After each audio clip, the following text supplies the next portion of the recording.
Hey there, YouTube enthusiasts.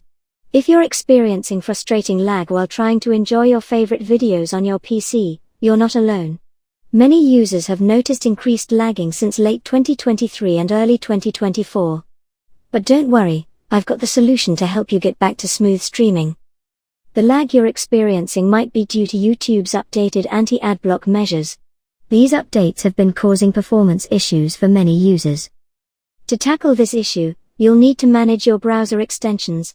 Start by accessing your browser's extension settings. Once you're there, it's crucial to look for any ad blocking extensions that might be installed. These can interfere with YouTube's new policies and lead to lagging during playback. By removing these ad blockers, you'll help restore smooth video playback on your PC. Simply find the ad blocking extension, click to remove it, and confirm the uninstallation. This should significantly enhance your YouTube viewing experience. It's a good idea to review all your browser extensions for any that might be causing issues. Removing or disabling unnecessary extensions can also help improve performance. And there you have it.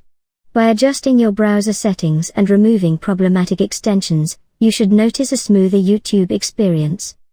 If this video helped you fix your YouTube lag, please give us a thumbs up and subscribe to our channel for more helpful tips. Thanks for watching.